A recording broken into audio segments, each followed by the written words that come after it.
So someone just asked me if there's any benefit to doing drop sets other than getting a really sick pump at the end of your drop set.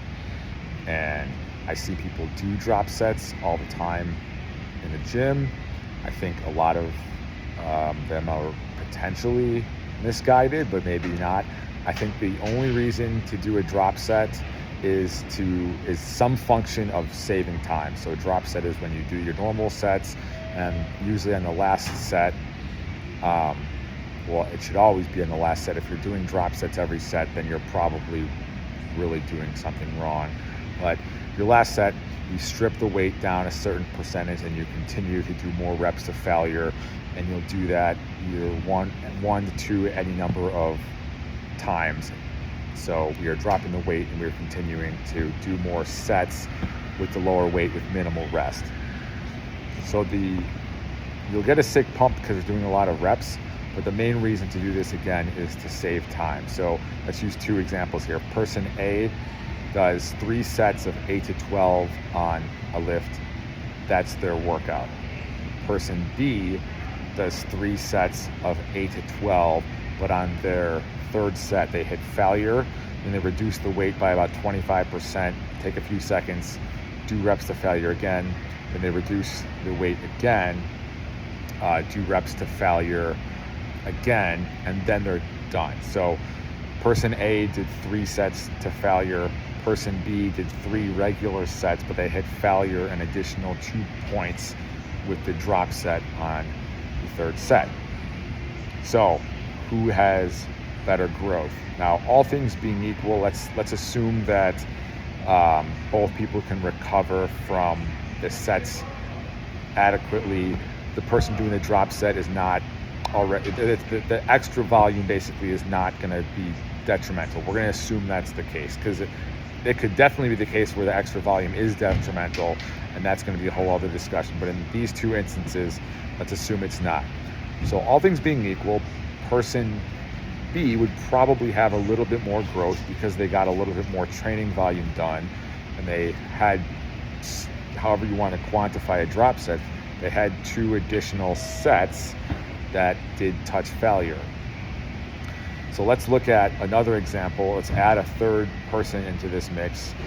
And this person, instead of doing a drop set, they do 3 sets, just like the first 2. But instead of doing the drop set, they just rest for a normal amount of rest period.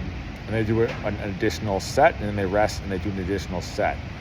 So they're basically doing the same load that they were doing the first 3 sets, and they're just adding 2 more sets. So it's going to take more time, but in this case, they rested longer and they were able to maintain the same load. The reps will probably drop a little bit, but they're not going to drop, they likely won't drop as far as they would in a drop set because they've had more time to rest and they're using a higher load.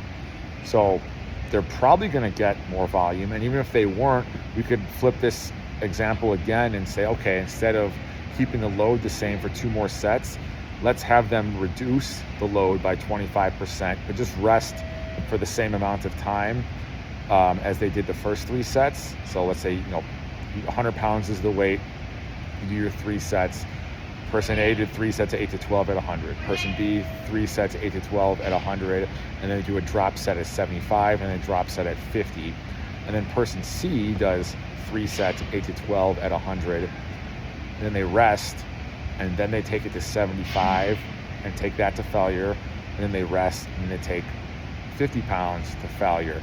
So that last example, they got way more volume done doing the weight drops, assuming they're still touching failure.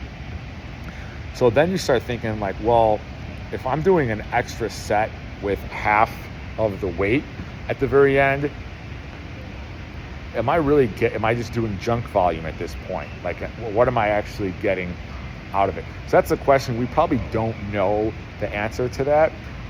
My suggestion is, if you are subbing or you are trying to, you're rushing your workout, you don't have as much time to train, and maybe your volume dipped somewhere else in the workout, or you're just trying to get more stuff done in less amount of time, then absolutely drop sets can be a useful thing to do, to be touching failure more frequently.